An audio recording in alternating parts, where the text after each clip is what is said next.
Biden versus Trump. As you head towards the ballot booth in 2024, that might be the only two options you think you really have. What about those libertarians? The third option, nobody wants to waste their vote for a third-party candidate. Well, what if I told you you might not actually be wasting your vote, but pushing Biden and Trump into a 269 to 269 standoff when it comes to the Electoral College? Yeah, let's talk about that. Instead of focusing on winning arguments, we're teaching the basic fundamentals of sales and marketing and how we can use them to win in the world of politics, teaching you how to meet people where they're at on the issues they care about. Welcome to the Brian Nichols Show.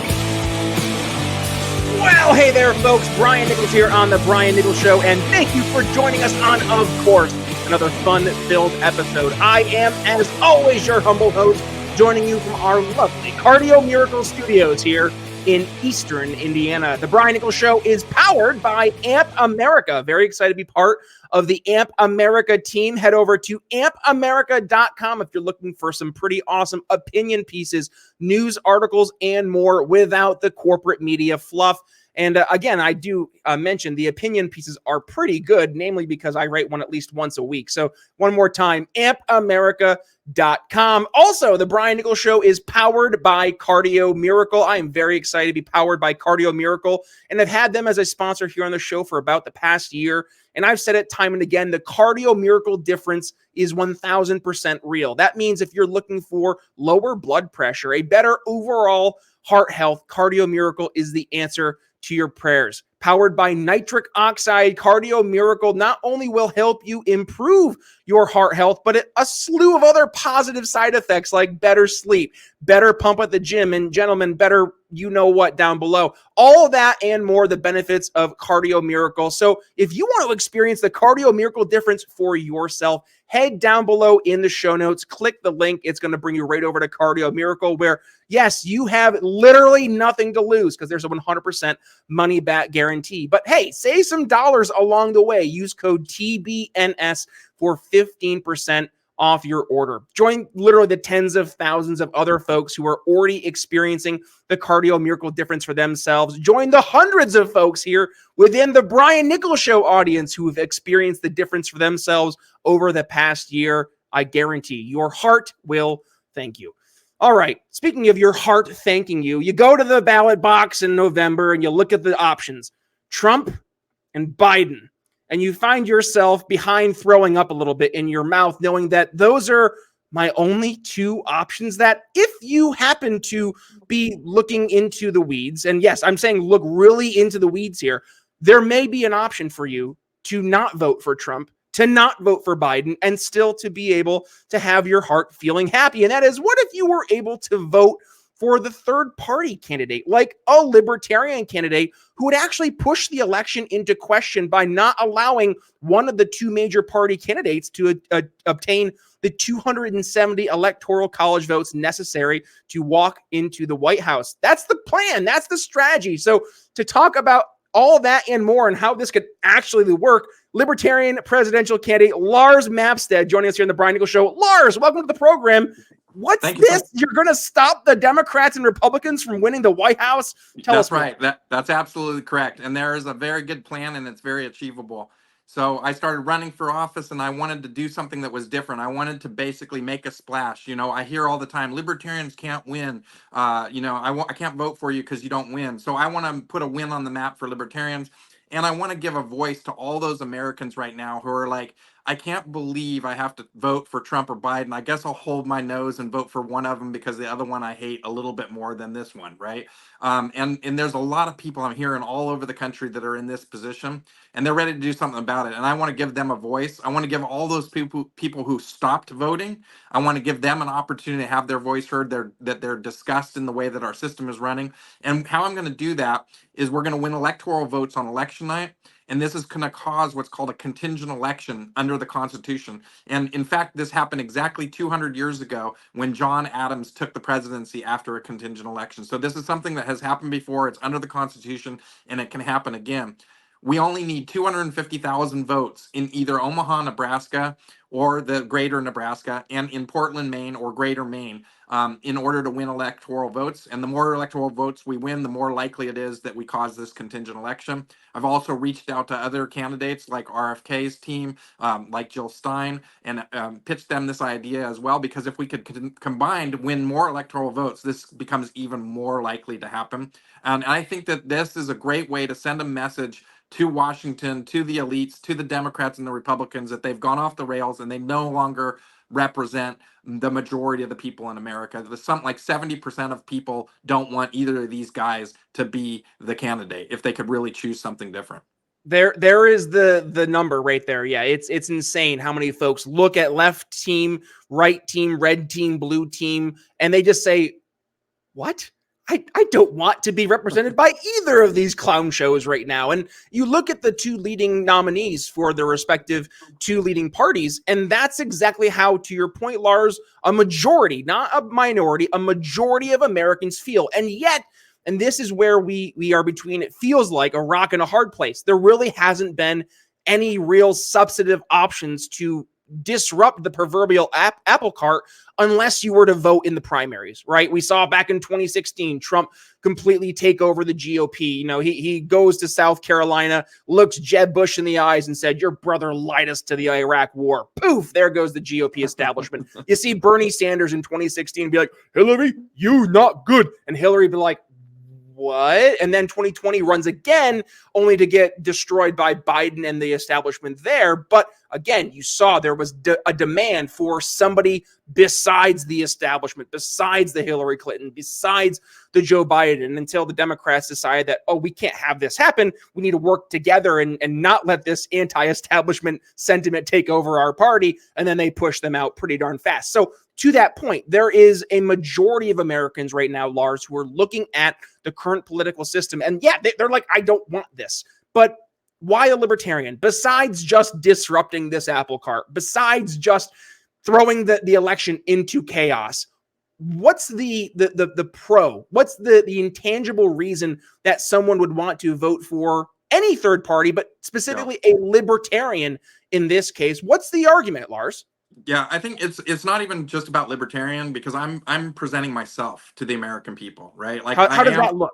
Yeah. So I grew up really poor. I grew up with an outhouse and no electricity. And I went on to become a serial entrepreneur in Silicon Valley around the time the internet started. And I was able to achieve great success in the internet space. I ran a company called Friend Finder Networks, which is large dating websites. And I grew that to 600 employees doing $350 million a year in sales. So I kind of have a rags to riches story, but I'm rooted in just what regular Americans are feeling and you know, the concerns of regular Americans right now. All of my friends are just regular people. They're school teachers. They're, you know, people that work on cars. They're people that, you know, are police, you know, just regular community people. And it doesn't matter whether they're Democrat or Republican. Everybody in America is struggling right now. Inflation hits everybody equally. It doesn't like skirt and only attack Democrats or only attack Republicans. So people are feeling the pinch all over the place. And that's what I'm tapping into. I'm tapping into regular Americans. I think that our politicians right now are completely out of touch with the day-to-day issues that regular Americans have to face. You know, education, the criminal justice system, healthcare, the economy. I mean, these are all things that people really care about. And Washington just seems to be about broing each other out, having the corporations, you know, take over and run the show. And I think regular Americans are fed up and ready for some real honest to goodness, common sense kind of politician that can come in and just, you know, hear their concerns and deliver them something. Because right now, let's face it, the Democrats and the Republicans really haven't delivered to their constituents really what they want. They give them some little trinkets to make them happy, but it's not working. It's not working for regular Americans. And that's why you see so many people disenfranchised right now. So many people that are ready to leave both the Republican and Democrat Party. There's more independents today than there are Democrats or Republicans. And there's a reason for that. It's because the people aren't being represented. And I hope to come to Washington and represent the people. So one of the things I wanted to focus on there, Lars, is, and I think you're spot on, right? That with the 70% of Americans who are just like, nope, not a fan. But there's a little asterisk there, just like with Tom Brady's footballs and the deflate gate, right? There's a little asterisk, and that is, well, the 70% of Americans who don't want left or right, they're not the ones who vote. So you go to actually the folks who actually go out and go to the polls every election cycle, they tend to be red team, blue team, GOP, Democrats. So when we look at the folks who actually go out or mobilize each election to go to the polls and cast that proverbial ballot for named candidate here, what ends up happening is that they tend to be the partisan people. So Lars, I hear right now there's an opportunity, but with any opportunity, there's also some challenges. And in this case, I want to hear what you're kind of identifying beyond just getting people to the polls. What are some other challenges you're seeing to get that 70% of voters who say no Biden, no Trump? How do you get them mobilized? Well, I think that this is exactly the way to do it. That people feel like there's no way to break the system, that the system is so rigged that they can't even participate in it, right? And that is the whole idea behind this winning this electoral votes and causing this contingent election, is because it shows people that we can win, that we can return political power to your vote. All the people who are disenfranchised, this is a way for them to send a message to Washington that they're completely fed up with it, they're over it, and this is something that's achievable. So, it doesn't matter if you're a Democrat or a Republican. If you're fed up with the system, you feel the system isn't working for you anymore, you need to show up at the polls and vote for me in November, and this will cause this contingent election, and this will completely upset the apple cart, and it will allow for you to have your voice be heard. And the establishment's going to have to wake up, because they're going to realize that we've cracked the code, right? We've broken the enigma, basically. And so I think this is a big piece of it. But also, like I said, on my website, lars24.com, I have 37 pieces of policy that are to unrig the system for the regular people, to return power to the regular people, to return the voice to the regular people. That's really what I'm championing. And it doesn't matter if you're a Republican or a Democrat. I want to return the power to all the people who feel disenfranchised. I want to return the power to those Bernie voters who felt like they were shafted in the last election. I want to return the power to the Trump people who felt like they were shafted but no longer want to be voting for Trump. And there's a lot of those people, right? And so I think that it's high time. The time is ripe to seize this opportunity, and this is the correct plan to make that happen. I'm already starting to get national attention on this plan. Just last week, Trump he called up the Nevada governor and asked the Nevada governor to make sure that this the way that they split their vote was taken away, that they went back to a winner take all system. And the Nevada State House took up the vote and tried to pass that. Fortunately, it was shot down, but it shows that these guys are scared of this plan and that this can actually do what I'm saying it can do. And once the national media starts to really understand that I can pull this off, it's going to be national attention nonstop from now to November, worrying about whether I'm going to cause the contingent election to just completely screw up the election for the Republicans and the Democrats. Well, Lars, I'm not sure if you heard the news that came out here. I want to see if I can. It's in here somewhere. Oh yeah, there it is. This is the most important election of our lifetime. Haven't you heard that before, Lars? This is what I hear every election. And frankly, I will give a little credit where credit's due. I think there might be a little bit of some weight to that argument, at least right now in the election. You look at how large the Leviathan that is our federal government has gotten, and each time we hit that ping pong ball back, and then the other team, they hit it right back to us. Every time we get the ping pong ball, it seems to be a little bit bigger, right?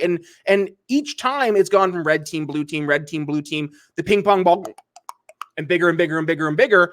Now we're at a point where ping pong ball is not a ping pong ball. It is a beach ball. And I say to you, well, Lars, is it now the point where we can actually say, this election, it kind of is important, but is it the most important election of our lifetime? And aren't you just tossing a wrench into said most important election of our lifetime? And of course, leading to worst case scenario for the red team or worst case scenario for the blue team, depending on who you end up, I guess, getting into office with, running for third party. That's always the argument. What do you say there, Lars? Yeah. Well, I mean, if you say that every election for endless, of course, at some point you're going to finally be right.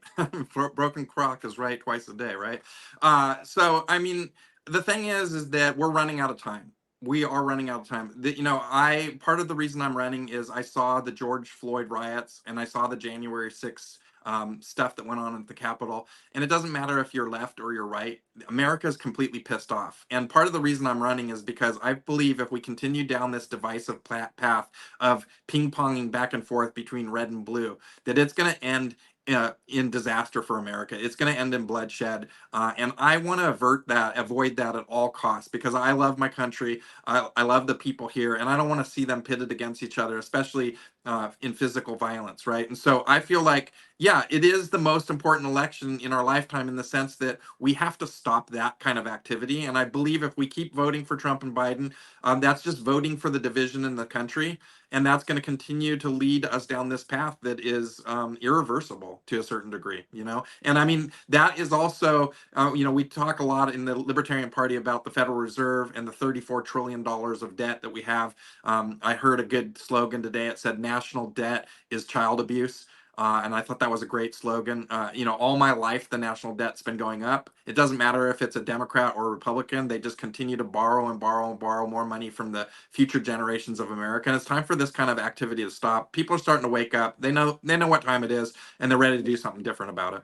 So, Lars, you mentioned that you've been reaching out to other third-party candidates. I think that's a really good idea, because when you're in third place with a bunch of other folks who were more or less in close third, fourth, fifth, sixth, seventh place as third-party candidates, we're definitely all facing a very large up mountain battle. I think we should reframe it as. So you mentioned you've been talking to folks like the good old ever running Jill Stein. You mentioned the newcomer RFK Jr., who he's been flirting with the Libertarian Party as well. Lars, I do have some questions there, as well. But with that, what do those conversations look like? And I guess how do you work with folks who, while they are third party, I mean, we're trying to build coalitions, but I mean, let's be real. I mean, Jill Stein, she's not necessarily a libertarian, and yes. RFK, if he were to win as a libertarian nominee, I mean, I think there's at least half, 3/4 of the party who look at him and say, yeah, he's not a libertarian either. So what's that like, having this, we're trying to work together against red team, blue team, but I have to work with you, socialist. How does that work? So, the one thing that all third-party candidates and independents have in common is that they're all suppressed at the ballot box. And that is what my Voters' Bill of Rights is all about, that you can find on lars24.com. We're suppressed at the ballot. The Republicans and Democrats collude together to keep us off of the ballot.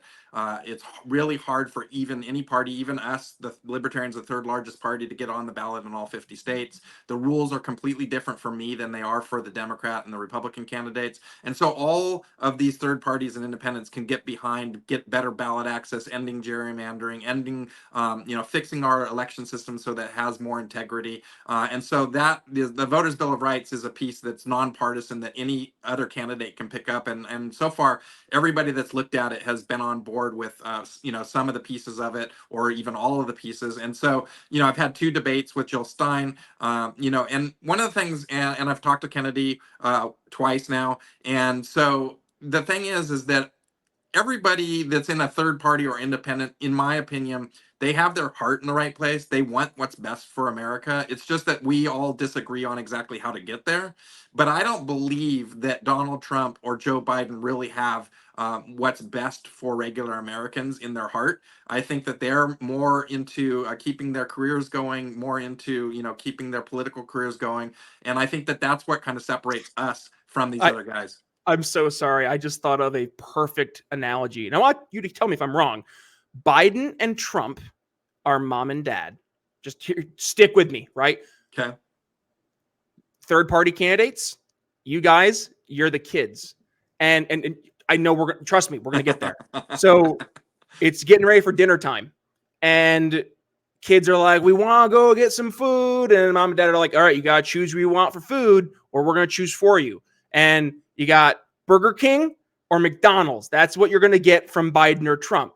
But maybe Lars is like, but those aren't good for you. I want Texas Roadhouse.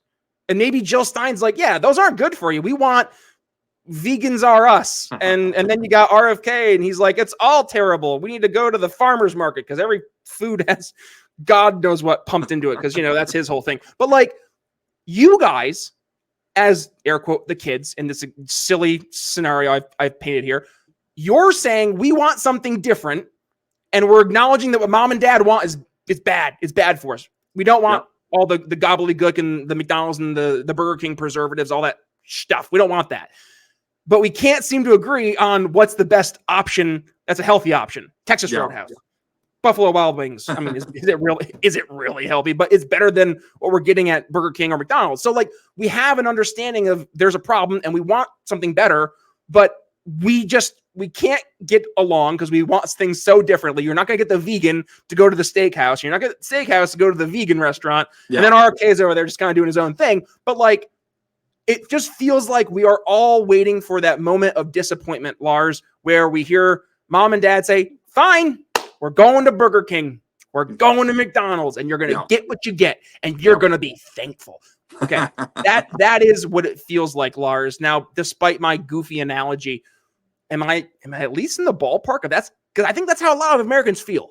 Yeah, I mean, I definitely, part of the reason I'm running is because I want to offer more choices and more voices. And so even if I don't disagree with the other choices and voices, I'm happy to have as many people on the ballot as possible. I think that is critical. I mean, that's why I'm for things like term limits. I'm for things like different voting methods, like ranked choice voting or approval voting or star voting. I want to have different options that allow for more people to get on the ballot. I think that we need more choices in America. And it's not necessarily that we're at the kids' table. It's just that they're like Coke and Pepsi, and we want Sprite and Dr. Pepper or something like that, right? And so I just feel like we are limited in our choices, and that seems to me un-American. And when I tell people on the street that this is how it is for them, they get really upset because they also believe that that's un-American, that everybody from gas station attendant to millionaire should have a shot at running for president and being of service to this country. I think this is what politicians have completely lost, is that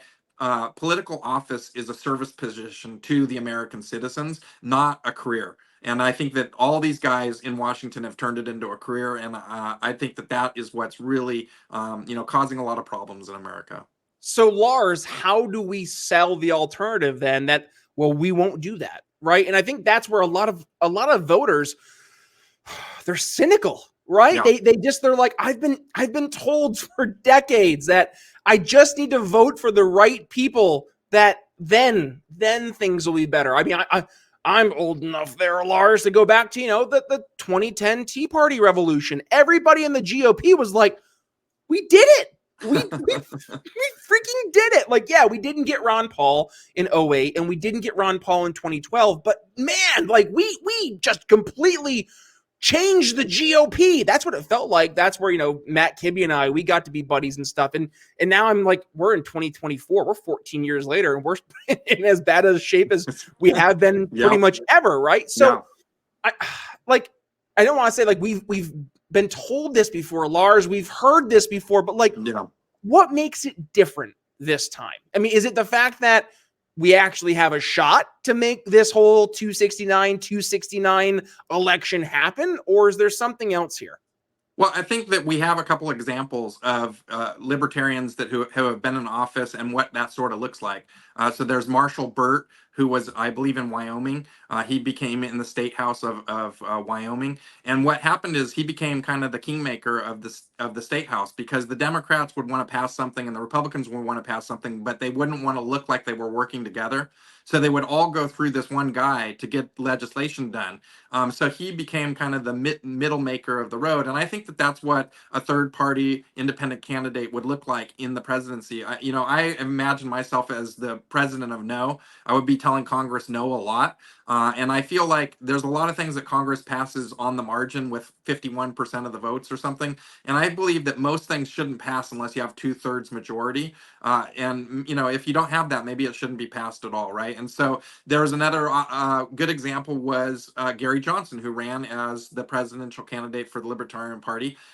He was governor for 2 different terms, and in that capacity, he was able to work with both sides of his legislature and get a lot of things done in reducing the government, in reducing the state, and the encroachment of the state on the people. That's what libertarians all have in common, is that we believe that there should be less state and that you should have the more control over your life as long as you're not harming other people.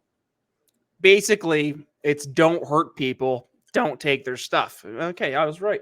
You know, 100%. somebody was selling a bumper sticker that said something similar to that. I don't know who that person was, but that sounds like a really good idea. Audio listener, it's me. I'm the person. Go to briannicholsshow.com/shop. No, but seriously, Lars, like and we're at a point right now, right, where and I'm having these conversations, and this is kind of where my head's at, because, and by the way, this will be my final thoughts. I'll turn things over to you for yours, but like, I'm talking to people right now, and I'm just being real. They're not even considering third parties. And here's why. Here's the argument I hear. And maybe I'll frame your final thoughts up for this argument. Brian, it's too important, kind of going back to the, most important election of our lifetime. It's too important to not vote for what we need to do. Like, red team, blue team, I don't care what team it is, like, they are scared. People are scared. I think that's what it really comes down to. People are afraid of what happens if the other guy wins. They're afraid of what happens, with the populace of people who feels like they're against them. And that's true on the other side too. Everybody's afraid that the other team's going to get the power and they're going to use it against them. We're seeing right now millions of illegal aliens crossing the border in the South. I'm from upstate New York. There's a completely unsung story about what's happening on the northern border of people crossing into America. So not even an open borders conversation, rather just an acknowledgement of what's happening and people looking around and saying, I'm not okay with this. Whether you're a Biden fan, a Trump fan, there's a majority of people, very much as you are articulated, who are they're looking at what's happening right now saying, I'm tired of this. I can't keep doing this. And yet they will then, with a straight face, say, I'm going to vote for Trump or Biden. And I understand it, though, right? Because that's all they've known. Yep. If I'm, as a sales guy, go to a company and I'm trying to sell them, an AI-powered contact center, and all they've ever known is live answer or a BPO model where they outsource it to some place in India, they're going to be like, what? AI? No, what? That doesn't make any sense. We have Beverly. She answers the phones. Or we got Sanjay Gupta over in, name India place that he's answering the phones. But AI? And it's a different conversation because it's a completely different way of doing things. Yeah. But more people, and I know this in the world of sales, people revert back to what they're comfortable with, or at the very least, emotionally what they're comfortable with.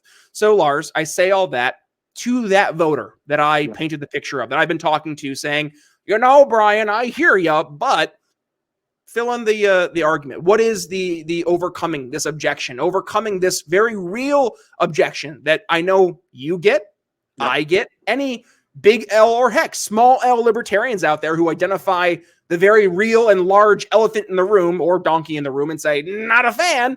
Yeah. This is the question that we will, of course, get. So what's the best answer? And with that, Lars, if you would wrap it towards your kind of final thoughts in terms of what you see as a viable outcome for this election, for not just a pro-liberty stance, but maybe ending the worst case scenario stances. Yeah. Well, I mean, this is a great question because just today I was talking to a person who was sort of leaning libertarian, but wasn't quite sure and was, still on the fence a little bit. And I had her take one of those world's smallest political quizzes. And she took that, and I was a little bit hesitant to have her take it because it might turn out she was a Republican or a Democrat. And she finished up the quiz, and she was 90-90 libertarian. And I was like, oh my goodness. And so she's like, I'm sold, sign me up, get me on board. And I think that that's what this is all about. That's how I found out I was a libertarian. I did one of these small political quizzes, and I had to Google what is a libertarian because I didn't know. And I'm telling you right now, the majority of Americans still have no idea what a libertarian is. And so my whole pitch is that I want to win this contingent election and get everybody in the media talking about libertarians, talking about what is a libertarian, and then having everybody in America Google what is a libertarian, because I believe there is a vast swath of people that believe exactly as I do, but we just have to get them on board. And once they're on board, they'll see that they have the political power to move the needle and to get things done the way that they want to have done. And we can finally break the logjam of the duopoly that's been oppressing us. Look, you said that these guys, we just have to vote for them, but what are we voting for? 4 more continued years of the same crap that we've had on one side or another. These are the same guys we had before. We're going to get the same results. And if you keep voting the same way over and over again and expecting different results, that's the definition of insanity. So I just want people to get on board with me. Go to lars24.com. Let's send a message to Washington by denying them this. I need to work on Nebraska, and Maine in order to win these electoral votes. I need your support. I need your help. I believe that there's a huge donor class out there that's ready to fund this kind of activity to really send a message. And it's not just libertarians. It's people who are disenfranchised and fed up with the system. They're ready to send a message to Washington that we're done and we're over it.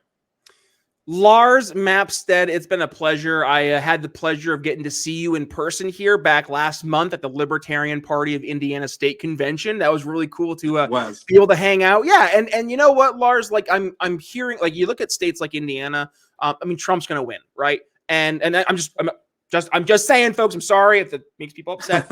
Trump's going to win. We know that. There's 60%, 70% Republicans because of winner-take-all laws. Yeah, exactly. And we're what do you call that when you go in, you just push the button and it votes for single ticket. Yeah, straight ticket voting. That's right. So we're straight ticket voting here in Indiana. So I look at that and I say, okay, what can I do? What can I do? Little old Brian Nichols. What can I do to help make a difference? If you find yourself, folks, much like me, in a predominantly red state, or heck, on the other side of the aisle, a predominantly blue state, vote for the third party candidate. Even if you find yourself on the fence saying, but Brian, it's the most important election of our lifetime. Stop it. Be brave. You know for a fact that Joe Biden or Trump's going to win your state. If you're in New York, what are you doing? If you're in California, what are you doing? You know that Biden's going to win. So don't just go and say, I'm going to vote for Trump. Okay, great. Everybody else who's looking for an alternative is going to vote for Trump.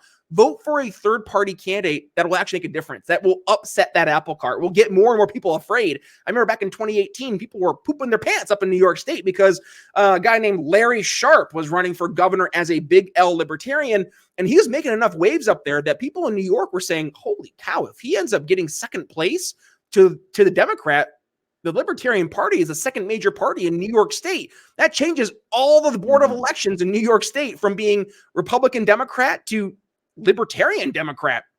That would be a monumental shift overnight, just like that. But it doesn't happen in the snap of my fingers. It happens through the folks who are going out of their way, making the changes happen incrementally. So it goes very slowly, and then suddenly, again, all at once. That's how it happens. So if you are in a state that is, definitely a state that's going to go to red team, blue team, don't be afraid. Cast your vote gold. Or heck, if you are in a state that you're going to go red team, blue team, or maybe you're saying, you know what, I really don't care if they don't like it when I pee in their Cheerios. Well, I'm going to go ahead and pee as much as I want in their Cheerios, their Frosted Flakes, Rice Krispie treats, all that stuff. And we're going to vote for Lars or name the Libertarian or the third party candidate, whoever it may be. That is an option. So with all that being said, it's a different episode today. We wanted to give you a legitimate option, a legitimate alternative, because we've had folks on the show who, yes, they're great people. Yes, they're running for office as big L libertarians, but we know. And I think, when we this isn't you, Lars, but when I have these conversations with some guests, it's the unspoken reality. We know you're not going to win, but what are we doing here? What's the cause? What's the purpose? And in this, I see your cause. I see your purpose. You're giving people a tangible solution that could actually happen. Now, is it likely? I don't know.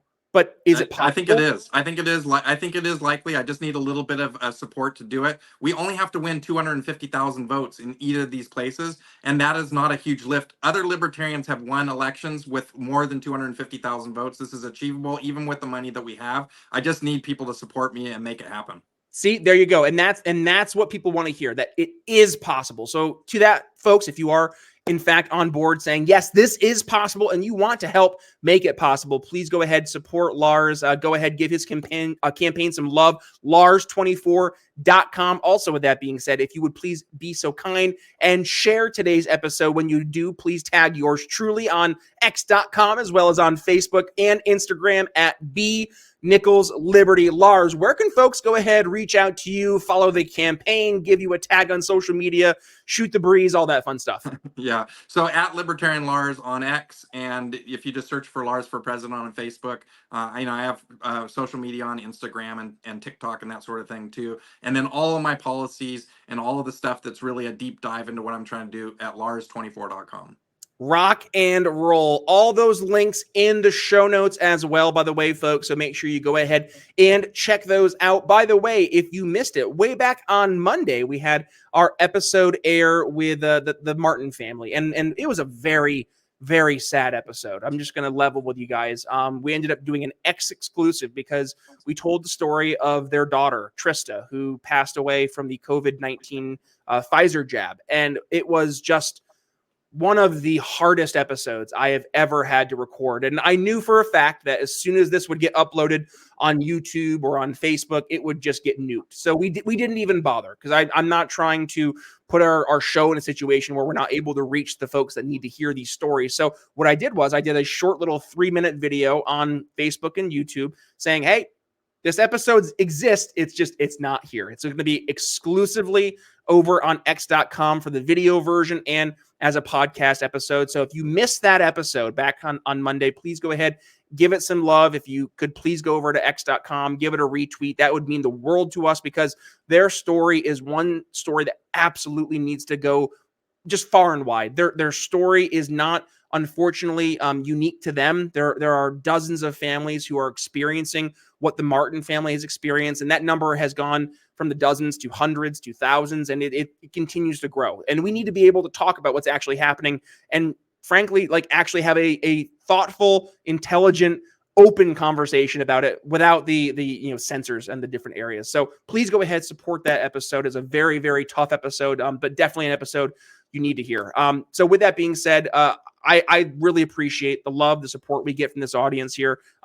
Please, folks, go support Lars. Lars is he's out there fighting the good fight. I'm not sure if all of you are libertarians in my audience. I know for a fact that some of you are not, but that's okay. I know you're listening to the show for a reason. You hear the value that Lars is bringing to the table, and you, much like anybody else out there, folks, you're listening and you know that things aren't right. And the way we make a change is by not just acknowledging things aren't right, but then saying we're going to do something about it. And I think this is just a good way to do that, but also it's a tangible way. So with that being said, please go ahead, share the episode. And by the way, if you could be so kind, go share this episode on the YouTubes, on the Facebooks, because we are airing it there in its video entirety, as well as over on x.com. Also, for the podcast version of the show, we have our show on Apple Podcasts, Spotify, YouTube Music, wherever it is you consume your podcast content. Just do me a favor, whether it's the video version or the podcast version of the show. Number 1, hit subscribe if you haven't yet already. Number 2, hit that like button, hit the little notification button so you miss a single time we have a new episode go live. But also, if you're listening to the podcast version, Lars, you might like this. We have over 830 episodes here of the Brian Nichols Show. So you can go back in the archives, and it's only in the podcast to get all 830 plus. But you can hear conversations we've had with past presidential candidates like Joe Jorgensen, like, oh my goodness, I can't even go through all the different folks. Ryan Binkley. We've had, I literally can't think right now off the top of my head, because we've had hundreds of folks here in the show. But I mean, that's just two from this past election cycle. Mike Termont, Josh Smith. We've had Chase Oliver. We've had all the libertarian noteds on here in the show. And now, thankfully, we've had Lars as well. So go ahead, give those episodes some love and hear how the show's changed. Hear how we've identified things that work for libertarians or non-libertarians and things that don't work. So if you want to go out and be an effective communicator, messenger, and salesperson for liberty, hit that subscribe button for the Brian Nichols Show. But with that being said, that's all we have for you. Lars, any final thoughts or words for the audience today? Just get out there and have your voice heard. We need more choices and more voices in America, and my plan is what is aiming to do that. So please get out there and vote. More choices, more voices, Lars24.com. There's your call to action. With that being said, Brian Nichols signing off here on The Brian Nichols Show for Lars Mapstead. We'll see you next time. Thanks for listening to The Brian Nichols Show. Find more episodes at briannicholsshow.com.